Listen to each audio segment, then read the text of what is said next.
That was a great story showing we can be brave because God gives us what we need to do His work. Noah and his family had to be brave throughout this story. We are going to go over 3 of those times during our discussion today. First, Noah and his family continued to follow the Lord when everyone else was not. I'm going to read Genesis 6:5 through 10. It reads, "The Lord saw how great man's wickedness on earth had become, and that every inclination of the thoughts of his heart was only evil all the time. The Lord was grieved that he had made man on earth, and his heart was filled with pain. So the Lord said, I will wipe mankind, whom I have created, from the face of the earth, men and animals and creatures that move along the ground, and birds of the air. For I am grieved that I have made them. But Noah found favor in the eyes of the Lord. This is the account of Noah. Noah was a righteous man, blameless among the people of his time." Sorry, my page didn't turn. "He walked with God. Noah had 3 sons, Shem, Ham, and Japheth. God became grieved that he made man, and they were not following him.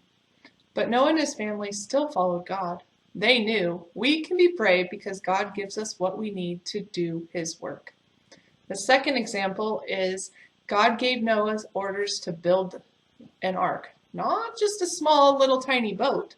No. This was a ship to hold him, his family, and 2 of every kind of animal. Genesis 6:15 says it was to be 450 feet long, 75 feet wide, and 45 feet high. Wow, that is huge! Noah must have been the talk of town. The Bible doesn't say what the people around Noah thought as he started to build this huge ark, but my guess is they were making fun of him since the Bible says their hearts were filled with evil all the time. Noah continued his work on the ark because he knew we can be brave because God gives us what we need to do his work. God not only gave Noah the bravery to keep building the ark, God gave Noah all the supplies he needed to build it. Would you like to build the ark?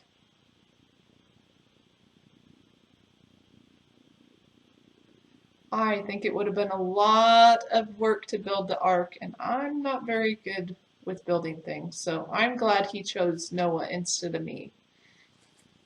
Our third example comes from Genesis 7:1 through 5. It reads, "The Lord then said to Noah, Go into the ark, you and your whole family, because I have found you righteous in this generation.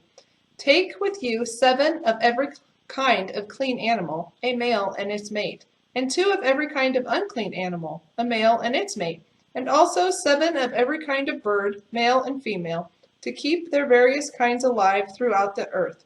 7 days from now I will send rain on the earth for 40 days and 40 nights, and I will wipe from the face of earth every living creature I have made."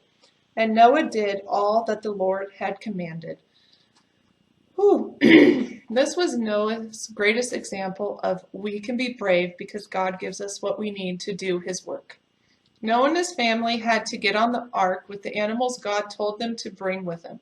It took a lot of bravery and trust for Noah to only take what and who God told him to.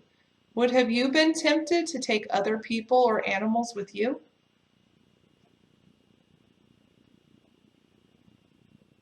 I think if we're all honest with ourselves, the thought would have crossed our minds.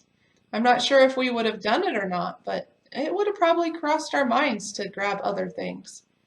But Noah and his family lived out. We can be brave because God gives us what we need to do his work.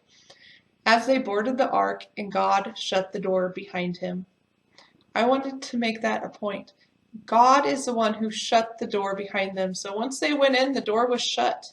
They were in there until the flood was over.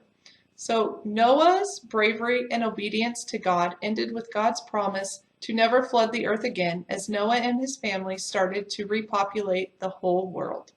Next time you see a rainbow, remember we can be brave because God gives us what we need to do his work.